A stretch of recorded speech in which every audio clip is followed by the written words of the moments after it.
Welcome to Why They Play the Game, a show created to discuss the NBA on and off the court. I'm just one of your hosts, Michael Eric And Owens. I'm Ken Hayes.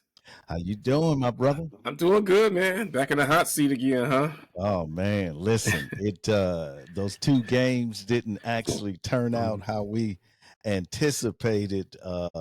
And we gonna get into that. Before that, folks, hit that like, that subscribe, and that notification button.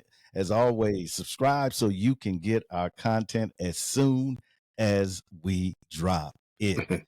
Ken, man, I didn't necessarily want to weigh in on this, but I've been watching, Caitlin's debut in the WNBA, and I mean, for a rookie coming in, man, I have been impressed at times. I'm not shocked by the amount of turnovers she has because she's got the ball in her hand. The game is faster. The game is more physical. She will adjust to that. So um, I do like what I see from her early on in her career. I was one of those, Ken, where I was not expecting her to all of a sudden come in and take over the No. WNBA. We had talked a little bit about the talent level that exists there, and the women in the WNBA, man, they some ballers, man. Right.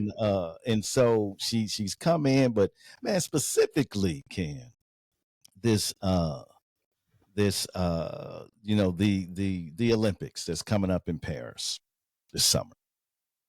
She was not put on the team. It came out today that she's an alternate. I guess that's a consolation prize, I Right. guess, for those that are outraged because she's not on the team and not understanding how you become an Olympian. You have to. It's a 3-year process. I mean, these women have been together. They've had many practices. They've competed together. They know one another. No one's under 26. Caitlin's 22. This is a veteran group. And when you look at this group that's put together, man, man, they stack from bottom to the top. And Right. so, um, man, what do you make of this, this controversy, this idea? Again, we cannot separate this conversation from race, right? And so many people are dancing around this subject, and I just find it appalling. I find it appalling that and disrespectful to the women that have not only put in the work but have uh, been selected on this team, and they should have every opportunity to compete and not be criticized because somebody that is the most popular player is not on the team. So when does popularity add to winning? We can see that although Caitlin is very popular and she's a good player, but they getting spanked. Let's just be honest. Oh man. Well, Indiana's getting, they getting spanked. that's gonna Boston's happen. there, and there's some talent on Indiana. So I'm not gonna sit up here and say that they're you're just gonna walk right through them. However, they're not one of the top teams in the league. And so, what are your thoughts on the controversy? Mike, I'm gonna try to keep this real quick and simple. I mean these WNBA players have been playing together for some years, and they've earned a spot on an Olympic team. If I was a player, let's just say, you got your starting five, and then you got your rest of your the 7 players. If I gave up my spot just because you know Caitlin is playing this year, and let me ask you, I want to make sure that I'm right. She came out when she was a junior, right? No, she was a senior. She was a senior. Okay, all right. Uh-huh. Just want to make sure. All right. But anyway, um, I think yeah. If you, I heard this. If you want to market the game, you would have Caitlin on the team. I'm saying to myself, if you want to market this game, you're gonna show how dominant the the women U.S. team is going to be and how exciting it is going to be watched. I mean, I don't think you have to market after some I'm gonna say a nuance, and I don't mean any disrespect to her because I think she's gonna be a great player for the WNBA. I think also if you want to win, and that's your ultimate goal, right? You get Yeah. the 12 best players that's in the WNBA. So I just don't see it. I think you got a lot of supporters who are out there for Caitlin. She is a big draw as far as attendance, and the WNBA should be thanking her for it. Mm-hmm. In the sense that selling out arenas, away games, home games, and things like that. That's great to see a young player come in and have that type of, let's just say, influence. But the thing about it, it's all about talent and skill and heart. So those 12 young ladies who made the team should be playing. I just don't see the controversy in all of this. I just think that it's just media driven, her supporters, let's just say her deniers, and they just battle it out. Get the 12 best players on the floor and let's win that gold medal. This is just simple, Mike. The Olympics is not about a specific league. The Yeah. Olympics is about competing and winning medals. It's about winning medals for the country, not for an individual. This is not about an individual. This is about winning a medal. They've won 7 years in a row. They need to win 8. Oh, they're gonna win. Yeah. But when you look at when you look at international women's ball, man, their international players are catching up.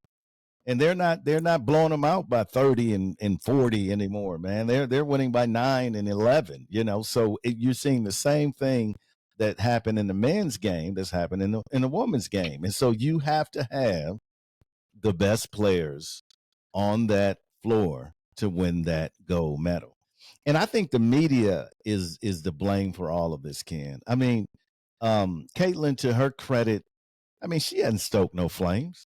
She just want to go out there and ball and hoop. And it's the media Right. that has Exactly. made her. And we know what happens in American society with the great white hope, or anybody that comes along that has that level and that skill set that can compete at a high level. That person, we can go back to the Christian Leitners. We can go back to all of those boxers, man, the Jerry Coreys, and all those folks that people got behind. And there's nothing wrong. There's nothing wrong with supporting Caitlin, but folks, one person don't make a league. And when Mike came in the league, and even when the GOAT was doing his stuff, we still talked about Isaiah. We still talked about Elijah. We still talked about Dominique. We still talked about all of these other. Come on, man! Like no one player doesn't make a league, and so the media has, in my opinion, man, this is malpractice in the way they've been covering the WNBA, and also this is a conversation for another day, Ken. But man, I'm dumbfounded by the fact that these men do not know how to talk about women's sports. I mean, they that's another conversation for another day. The sexism, the genderism, man, the Caitlin needs to be protected. And I heard one guy, I won't even mention his name. The WNBA needs to protect her. Man, this is competition. Man, listen, anyone that has played sports at any level, if you hear that this person on the team is great and amazing and all of these other things, Ken, what goes through your mind? Oh, you about to get this work. Right. Mike, I'm just saying, you gonna show me. You see what I'm saying? Like that's competition, man. And those women out there, they're saying, okay, we believe the hype, we love the hype, but you're gonna get this work. And so nobody should be Michael Jordan in the All-Star game. Jordan rules. What happened? They wouldn't even pass Mike the ball, and did talk about the Jordan rules where they wouldn't let him get in the air. So man, this is not unheard of. When the King came in the league, it was the same thing, man. If you come in with so much, with a lot of hype, oh man, listen, we're gonna test you. That's the way it should be. Now, if you that person, then that's okay, because you're gonna shut everybody up. And so I just man want to see the narrative around her change because she is not the WNBA. She's part of the WNBA. She's a good player. I believe she's going to be a great player. Oh, but she's got to earn her stripes just like everybody else. Right. When Bird came in, you had all of that hype around him. You had the great white hope syndrome around him. But you know what Bird did? Oh, he shut you up. Oh yeah. You were like, oh no, right. this ain't got nothing to do with color. This boy is dangerous. You know what I mean? So I think the narrative has to change. Ken, I just wanted us to touch on that for a minute, man. It's been a hot topic. But let's move on. Let's move on, man. So Boston is up 2-0. Ken, what are your thoughts? Mike. So let's take it from game one, then we'll move on to game two. Game one, I think Boston was up 37-20 in the first quarter, if I'm correct. Man, they came out tight. They struggled. They made a run in the third quarter. I think they get it down to 8 or something like that. Mike, it just can't be Luka by himself. I think who's been consistent for Dallas has been PJ Washington. Mm-hmm. Double digits in both games, and I think he probably in the two combined games, maybe about 13, 14, 15 rebounds. Mike, I'm gonna say this: Kyrie he needed to eat some Wheaties, drink some Greek Gatorade, do something, Mike. He is not showing up. I'm gonna say at all. He played better in game two, but that still wasn't good enough. The other thing, Boston had 6 players in double digits in the first game. I would say Porzingis gave him, let's just say, a boost because he scored 21 points in 20 minutes. I'll take that all day. Mm-hmm. Brown and Tatum didn't have a great game, but you know, when you have 6 players in double digits, you're moving the ball around. And I think in game one, Dallas had a total of 9 assists. You're not gonna win with that. No, and then no. The other thing also, Mike, in game one, the ball just didn't move for Dallas. And I think when Luka has it in his hands, sometimes it gets stagnant and they're just watching what he's going to do. And, you know, my whole thing is that every player has to have a rhythm. And I just didn't think the rest of the players had rhythm. Luka had 30. Okay, but, you know, PJ had 14. Kyrie had 12. Now, really, that was about it. Mm-hmm. And Hardy played well in the first game, which was, you know, coming off the bench. Oh yeah, he get it. You know what I'm saying? Right. Yeah, he coming off the bench. Yeah, that young fella, he's he's trying to get with it, Ken. But you remember earlier we were talking about the amount of threes. Boston shot 42 threes to Dallas 27. So you can't let Boston shoot 40 threes. You just can't. And in game two, they didn't. But in game one, they didn't chase him off the three. No, they shot the three. I mean, when you Ken, it's just so crazy, man, when we think about the fact that in game one, they shot you might as well say they shot almost 70 threes. It was 69 threes between the two.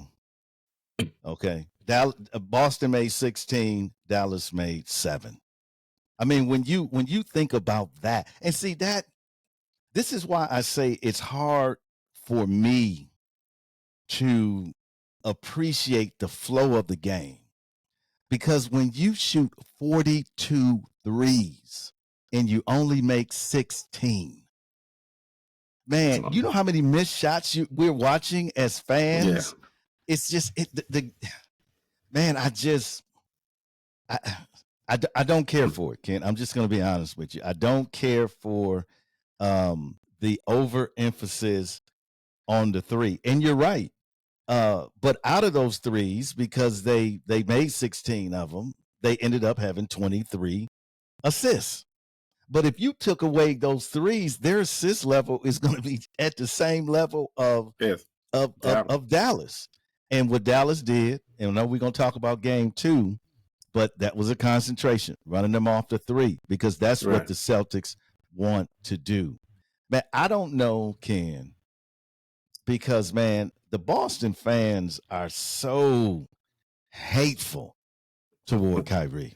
Oh, man, they can't stand that boy. Man, I mean, chanting, Kyrie sucks, all this other kind of crazy stuff, man. Do you think, and we know Kyrie is a veteran, but do you think that this atmosphere is an issue for Kyrie? And let me just, and while you think about that, let me just say this. One thing is not being accounted for Kyrie's play. And you said it in Jaylen Brown, really in Drew Holiday in the first game. When you look at these guys, man, they're working hard on Kyrie. They're working hard on him. I mean, he getting doubled every time he's trying to go to the hole. The bigs are coming at him. He's having to fade away. So I think Jason Kidd has got to scheme in a way that gets him easier shots, because I'm telling you, man, Kyrie is not getting wide open shots. The shots he's making are difficult, high level shots. And so what about the crowd though? I think Kyrie, like you said, he's a veteran. I mean, he's seen that. I'll say the times that he's gone back to Boston. I just think that, remember I said earlier about rhythm? I think Kyrie needs to initiate more of the offense than Luka. And when I say that is that, like you said, they're looking to see where Kyrie is at, because they're going to say, well, I'm going to let Luka get his, but I'm you ain't got no choice. yeah. But I get it. But I'm gonna put the clamps on Kyrie, because that's their 1-2. So the thing about it, Kyrie may have to start saying, okay, I'm gonna drive to the basket, I'm gonna kick it out to the open, to the person who's on that three line, so they can have an open jumper, or I'm gonna take it to the basket, and I'm still gonna pass it to somebody. The thing about it, sometimes you have to, let's just say, change your game up that helps, other players get, let's just say, open shots, or better, so they won't have non-contested shots. I think Kyrie is just, he doing a little fan watching too, as far as Luka is concerned. I just think that when, I'll say this, when Luka gets that ball in his hand, it stays in his hand a little bit too much. Not to take anything away from him, but the thing about it is that, when you're playing Boston, you gotta, make them work on the defensive end, and get open shots where you can. Yeah. I was wrong about the second game. They took 39 threes and made 10. Okay. So see, this is what I'm saying, man. Like, and I'm gonna say this too, and this might be disrespectful. It just might be, but I'm gonna say it anyway. And folks that are listening to the show, I pipe in on this. But I can't remember a finals where we did not have a spectacular player in it. Like Luka is a you might even say a great player, but he's not a spectacular player, right?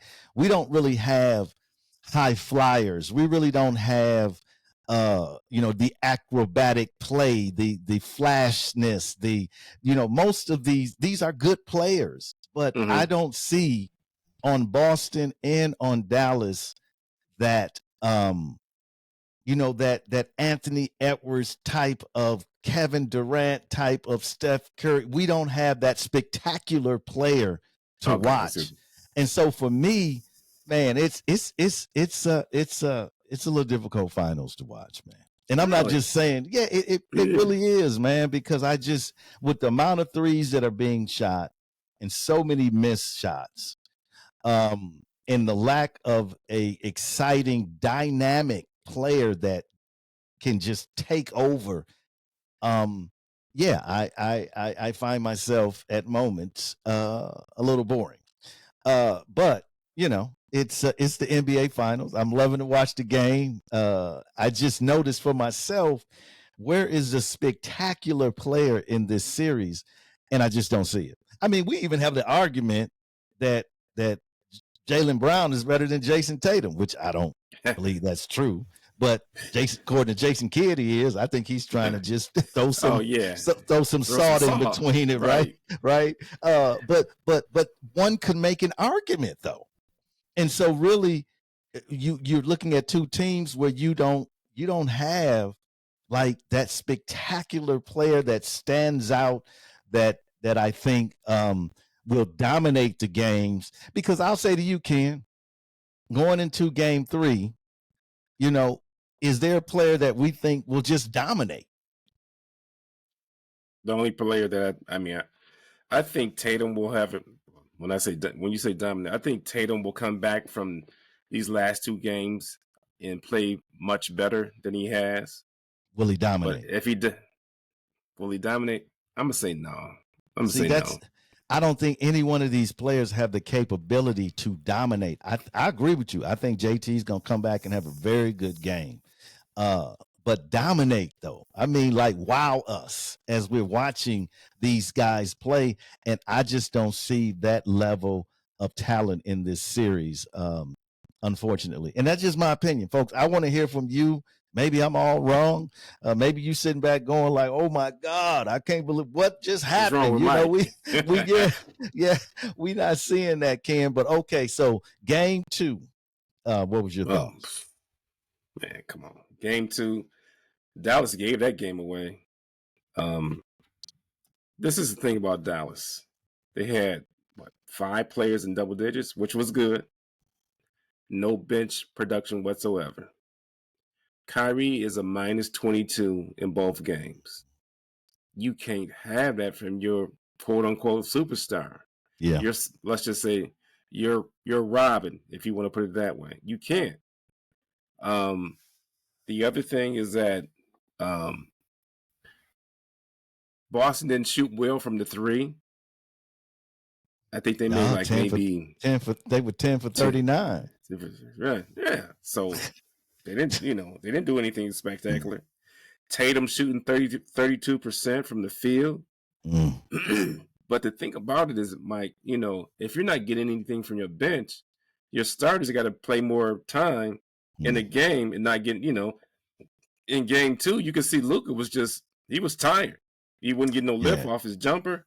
He was gassed. And his turnover sealed the game. And I don't know why he threw that ball, because the ball was tipped. He didn't have to throw the ball, man. But it was speaking to him. I could see he was tired at that moment, and he was just trying to push it up the floor, and he didn't think. And that steal and that 3 by White. Remember I talked about White, how White just hit he hit them threes that hurt, man.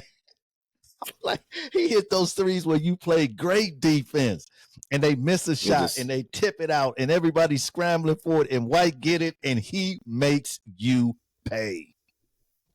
I'm telling you, and man.